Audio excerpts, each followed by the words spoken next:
सकरन report राजकुमार और नवाब शाह बरसा गोठ हाजी अब्दुल्ला बुग्यो में पोरत फैसल बुग्यो जे 70 वरन जी न्याणी ताहिरा जेका गुजरल 6 सालन का टिन मर्दम थैलेसीमिया एड्स ऐं टीबी में मुब्तला है। पोरत फैसल बुग्यो कखाए घर में रहे तो दुखियल अंदाज में चयो त ताजी न्याणी जे इलाज ला 2 दफ़ा कराची वियो आहियां। भाड़ो किरायो गोठ जे माण्हुनि चंदो करे ॾिनो हो। उन खां पोइ इलाज कराया विया। न्याणी जे इलाज जे बजट रुक में मज़दूरी भी न करे सघियो आहियां। ब्याज ते ॾोकड़ वठी मूं घर जो गुज़र सफ़र ऐं दवायूं वरितियूं आहिनि। हींअर हालत उहा आहे जो ॻोठ वारनि ॾे मदद लाइ वञणु मूंखे शर्म अचे थो। मां पंहिंजी 9 वरनि जी न्याणी मञर खे मोकिलींदो आहियां। उहा पाड़े वारनि खां ॾोकड़ वठी ईंदी आहे। पोइ आउं नवाब शाह वञी दवाऊं वठी ईंदो आहियां। हुन चयो त रोज़ाना केले जी मज़दूरी ते वेंदो आहियां। 300 रुपया मिलंदा आहिनि जंहिंमें बचनि जो गुज़र सफ़र थिए थो।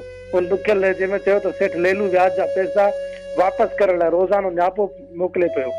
आउं हींअर इलाज जे पैसनि लाइ मजबूर आहियां ऐं व्याज जा ॾोकड़ किथां ॾियां। हुन वज़ीर आला सिंध सरहदी वारनि खे अपील कई आहे त उहे मुंहिंजी मदद कनि त जीअं आउं पंहिंजी न्याणी जो इलाज कराए सघां।